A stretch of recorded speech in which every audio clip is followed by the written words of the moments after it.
I think this is it. Yep. Play Moon Crash interview. We're good to start. I guess I can go ahead and start us off here. Obviously, like the original Prey, when it came out for Xbox 360, it took a certain direction, but then we got Prey on Xbox One and PS4, completely different direction, new style of play and everything like that. What were your guys' thoughts when you heard? What were your thoughts when you first heard the initial feedback from what fans thought of the new Prey? You mean like you're not talking about Moon Crash? You mean the base game? If you want to talk a little bit more about Moon Crash too. I mean, Moon Crash obviously brought something new to the table. It was really cool. But I was just thinking like in terms of like the design that you guys presented with the new Prey. Yeah. And then with Moon Crash, you can tie Moon Crash into it if you want. I think we were pretty happy with the fan reception. I think we made the game, for fans of Arcane, and so Arcane makes a certain kind of game, and it's sort of, our DNA is first-person, improvisational, immersive games, and so that's kind of what we did with Prey. And we sort of harkened back to, stuff that Arcane had done in the past with, like, Ars Fatalis, which was like one big dungeon, self-contained space, and so we just did that, but with a space station, and obviously there's some homages in there to System Shock and Deus Ex and games like that. So I think for people who are fans of that genre, of that kind of game, we were very pleased with the reaction. Cool. With Typhon Hunter. Okay, so I know there's a lot of people who probably hadn't had a chance to play it. It was like one of the first things I ran down to this morning. Okay. Typhon, so it's there, the VR setup. Yes, the VR setup is there. We were talking about that earlier. We weren't sure if it was actually there or not. So with this Typhon Hunter DLC, there's the VR mode that has the exploration type of room escape aspects to it. But then you also have the 1 versus 5 mode. Yes. So that's a mimic versus 5 people. Yep. So No. Other way around. Other way around. I'm sorry. Yes, other way around. I apologize. So with that being said, with the VR mode being available in that, how do you plan on like pumping up the fear factor of the game? So you're talking about the fear factor in the multiplayer side of it? Yeah. Okay. Well, my take on it, and having played it recently, we're still working on it, but so in the original release, in the base Prey game, mimics are already one of the more signature elements of that game, right? People always talk about the jump scares and how creepy it is to walk into a room and not be sure which object is a mimic. My experience is that this is times 10 when it's another person who's driving the mimic and not an AI. So I think that alone already makes it way more fun. When you're playing as the mimics and you're on a team together, it's really fun and hilarious to like coordinate and sneak around the room and try to creep up on Morgan. When you're Morgan, you're the only player that's Morgan. You're by yourself on a team and everybody else is trying to kill you. So that alone is already pretty cool. Awesome. Hopefully everyone else will get to play it soon. As soon as we finish it. Quick question on the VR side. How long has that been in development? The VR part of it? Yes. That probably was the first thing when we first started working on all the Moon Crash stuff, right? So by that I'm counting like the DLC with the moon-based stuff, and the VR stuff and the multiplayer stuff. The VR stuff we probably started working on at the same time as the moon stuff, because it was easier to jump into that right off the bat, because that doesn't involve getting multiplayer working and stuff like that. So for quite a while. Was there a specific catalyst when conceptualizing the whole thing that said we definitely want to do VR with this? Part of it was VR has seen like a resurgence recently, and so we had some vibes in the office, and so we had an opportunity to we have some people on our team like Eric Bale, who's one of our he heads up our outsourcing and environment art. We have guys like him and a couple other people on the team that are VR enthusiasts, and he just did like a test one day. He and another artist named Will, they did a test, and they showed us, and it was like super compelling, and we were like, let's throw this into the Typhon Hunter pack as well. Okay. What was probably the biggest challenge in terms of making Prey work in VR so it wasn't like too visceral? Or because there are some people who think like with some experiences that when they translate to VR it's a little much. Yeah, I'm not as much of a expert personally. I don't play a whole lot of VR, but a lot of the problems have to do with when you try to directly translate like first-person perspective game type movements into VR. So you end up making the player sick. Yeah. And so a lot of time, there are some established norms. It's been around enough that there are some established norms around like, well, you could do the teleport thing, So we just try to come up with conventions for our particular gameplay mechanics that mitigate that. So, for instance, like our plan right now is that you can play the multiplayer side of Typhon Hunter in VR. Mm-hmm. And so if you're playing as Morgan, then you have like a similar like teleport around mechanic. Yeah. But we're coming up with something different for how you control the mimics. Because obviously if you teleport and stuff. Yeah, and if you just drive the mimics, obviously you'd be puking all over the place. So we have something a little different planned, which I don't want to talk about it yet because maybe it won't work and we end up cutting it, but I'm pretty excited about it. Nice. Prey's been out for a year now, and Typhon Hunter's fighting multiplayer. Why did it take so long to bring multiplayer? What made you decide this was the time to add it? That is, it's sort of like just studio, like this is how the game development works kind of stuff. Like, the roadmap. Yeah, like we have to build a roadmap. We have to plan out who's working on what. People moving on to this group of this part of the team is moving on to this project. This part of the team is going to support the DLC. This part of the team is still working on supporting base Prey because there's bugs and patches and new things we're just adding for free. So it all just has to do with stuff like, and then there's the process of like green lighting a game, and so all of that stuff contributes to when a game. And it's pretty organic. In other words, it's never like a perfect like. We are going to release this game in exactly 6 weeks, and I'm deciding right now that that's going to be true. Yeah, in a similar vein, we saw in the Doom Eternal keynote that you can take control of the monsters against the Slayer, and then there's other games on the market with similar team up against a person. Did y'all mirror any of this mechanic against any particular game, or do you think it's a pretty unique experience here? So, if you're talking about it for the Typhon Hunter multiplayer, part of it was we took inspiration from a Gary's mod from a while ago called Prop Hunt, which I never played it, but a lot of people when they saw Prey and when we were working on Prey mentioned it, and then we looked into it, and some people on the team had played it, and we were like, man, this is like if we had time and we could dedicate some people on the team to work on this. Like this, I think would be ideally suited for Prey because it's like mimics and Morgan. So that was a large part of the inspiration for that. With the VR aspect added in, I did play some of the kind of like escape room aspect. Do you know if there's going to be any more exploration of Typhon 1, or of the Talos I? Yeah, when we've released the Typhon Hunter. Fully, it'll have there will be more than just Morgan. I think you guys were doing Morgan's office, right? It was we just have Morgan's several more areas. That's awesome. That'll be part of it. Awesome. And they're all iconic locations from Talos I. Yeah.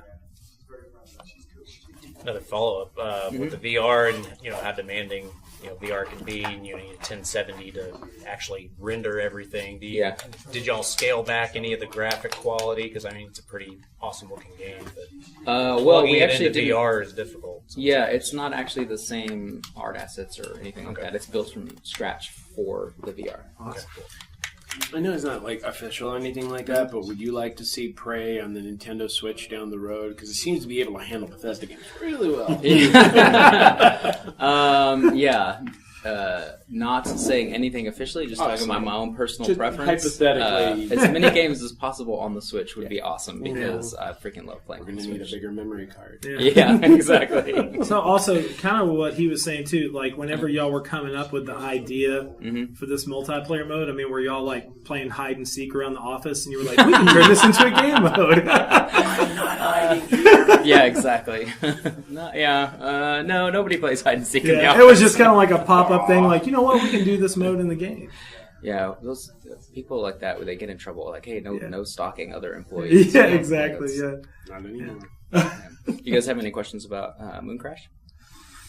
I'll tell you, I really like the way that you expanded the lore with it. At what point did you guys was it always like part of the plan when Prey came out, it's going to get bigger down the road, or were you thinking, you know what, we could add to this to really expand upon this? When did the decision to make Moon Crash come about? So, early on in the development of Prey, we had a lot of game systems planned that made the actual space station experience a little more procedural and random. So we had plans for, like, in the way that Moon Crash has environmental hazards that are random, like you never know if, like, you know, the crew facilities are going to be on fire, or if they're going to have no power, or if they're going to be irradiated or whatever. We had plans for things like that in the base game, but of course that game is huge and has a bazillion features, and not everything makes it into the game, obviously. So we had a notion that, like, and a bunch of us are fans of roguelike games, and we had this notion that, like, wouldn't it be fun to play through the space station if it was shorter, multiple times, and, like, have all kinds of things change, like where keys are and where people are, and, you know, how the state of the levels is. That stuff just didn't make it into the game, and so the initial drafts or pitches for Moon Crash were actually, like, on the station and not a new location. But eventually we decided, like, we had enough time and people that we could make a new setting instead of repurposing the space station. But a lot of the ideas for that were from the base game. Awesome. And kind of following up on that, was there anything that didn't make the cut that you would have liked to have seen, or is that something perhaps maybe it'll be implemented in a future Prey expansion? Sorry, they want. Yeah, I got a friend who's a fan of this, and she wanted me to. I'll tell you one anecdote. So in the original game, in Base Prey, there was a significant side quest for an intelligent weapon. Because a bunch of us are, like, fantasy nerds, and we're like, of course, there's this trope in fantasy fiction all the time of, like, a magic weapon that speaks to you, and it's like, you know, if you going all the way back to, like, Michael Moorcock and Elric's sword, you know, Stormbringer. So, like, we wanted to do, like, a sci-fi version of that. So there was a whole side quest, a dialogue written, all the scripting and everything done. Well, not all of it, but most of it, for this intelligent weapon that basically you find it and it wakes up and starts talking to you, and eventually it decides that it doesn't really want to be a weapon. It becomes self-aware, and it's like, I'm a weapon, I'm made to kill things, I don't want to do that, I'm not sure if I want to be a weapon. And so there was this quest where you could decide whether or not the weapon stays a weapon. And so you basically, like, you go through this process where you basically, like, erase its free will and force it, and it becomes an even better weapon. or you kind of set it free. You use a fabricator. You pull out the core component of it or whatever, and use a fabricator, and you turn it into a medical operator. Oh, okay. That's, like, super powered. Yeah. So I was super psyched about that. I thought that was going to be a pretty cool character, that cool quest. awesome. But unfortunately, we did not have time to fully develop the weapon, and so it got cut from the main game. But some enterprising fans, like, found the text files of, like, all the dialogue, and so, like, I think it's on Reddit. You can read a lot of the dialogue for the quest. And we were like, okay, we're going to do it in Moon Crash. But again, the same thing happened. You know, in development, you have to prioritize and cut things. And, like, there were other things that needed to be in the game that were more important. And so it didn't make the cut again. And so maybe one day, next expansion is just that. Exactly. Yeah, that's just about Prey that mood weapon. That sounds That's good. it. The weapon's tail. Exactly. The Tale of Kazabor. You can have that, by the way. Are there any like cool stories of with procedural generation? Anything can happen. It could be a dangerous game, but are there any cool stories where just the team got freaked out by something that happened? Maybe I had to go back to the drawing board and set some parameters. Well, yeah. I mean, you can end up with stuff being, like, way too hard, of course. But some of my favorite stories have to do with the escapes. Right, like some of the, because in Moon Crash, the whole time you're basically exploring this moon base and trying to figure out how to get all 5 characters off the moon base. There are multiple escape routes. How you get to the escape routes. Parts of those escape routes are randomized. But some of the most fun moments happen where you like just escape, with like barely any resources or life left, and you can actually end up escaping. There's one particular escape that is like a cargo crate that I don't know how familiar you guys are with the game, but like one of the ways you can escape from the moon is called the mass driver, and it's based on a real science fiction concept that if there was a base on the moon, one of the ways that you could get stuff back and forth between Earth and the moon is by having this giant like rail system that just like cannons crates back and forth. And so you basically have to like go around and scrounge a bunch of resources, get them in this crate, and then start the launch sequence, and then jump into the crate before the mass driver like fires it off to Earth. Nice. But you can screw up along the way, and as you're trying to get all these things done, the difficulty of the creatures and the base is escalating. It's getting harder and harder to survive. And the launch controls are way at the top of this tower, and the crate is down at the bottom where it gets loaded into the mass driver. And so on several occasions, I've like, as the timer's ticking down, I've leaped off the top, landed, and broken both legs, and had to like crawl into the crate and then launch myself, only then to realize that like I forgot to put radioactive pills or anti-rad inside the crate. So, so then you're like, I escaped, but then it still says you died. You died of radioactive poisoning. You couldn't do much good with broken legs anyway. Yeah. You can only go so far. But all that stuff that you need to get into the crate is like procedurally like placed around the level and stuff. Kind of about Mooncrasher and Typhon Hunter. Was there like big feedback from any of the fans out there that y'all really implemented in both of these DLCs, or was there any from feedback from Mooncrasher to Typhon Hunter at all? Yeah, from the base game of Prey, one of the things we tried to make a lot better is combat. I felt like the combat in Prey was skewed a little too difficult for many people. And then there were specific things around combat, like melee combat with mimics and with other creatures could have been better, I think.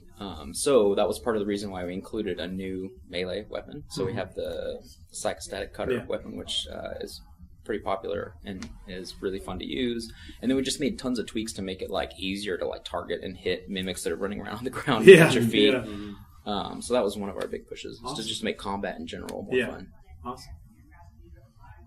So from a mechanics perspective and multiplayer, some companies or studios like to do like private in-house servers. Others like to let the community drive, who's hosting what's the, approach for Typhon Hunter. Am I going to host it on my box? Is it going to be some rented server? Yeah, I would have to double check this, but I'm fairly certain that the way we're working is like peer-to-peer hosting. Okay. So client one hosts other clients. Yeah, and there's a server for matchmaking, but sure. Cool. Awesome. Yeah. I got one more. Okay. Yeah. I know you're not announcing anything, but where would you like to see Prey go from here after Mooncrash and Typhon? Well, I don't know how to answer that. obviously, the mood weapon expansion. But outside of that, would there be any ideas personally that you would want to expand upon in the Prey world? I mean, the stuff that we've been working on, I would love to explore even deeper. Like the stuff that we've recently done, like with Typhon Hunter and with Mooncrash and procedural generation in bigger environments. I would love to just like push that even further. I think one thing people were I'm really liking seeing the feedback and the reaction to Mooncrash, because one thing that I think we haven't seen a lot of, and I think one thing people were worried about, is that like this idea of like an immersive sim and procedural roguelike elements don't really go together, because you can't do a story in one or the other. But I think one of the things I've been pleasantly surprised by is how people are finding this weird combination. It's like chocolate and peanut butter like actually goes well together. So that's been super cool to see, like this replayable procedurally generated content, but that still has like signature Arcane like storytelling and world building at the same time. Awesome. You guys did a great job on it. Thanks. Yeah, very good job. Thank you very much. Thanks for talking to us. And of course. Go Mood Weapon. Go Mood Weapon. Seriously. That...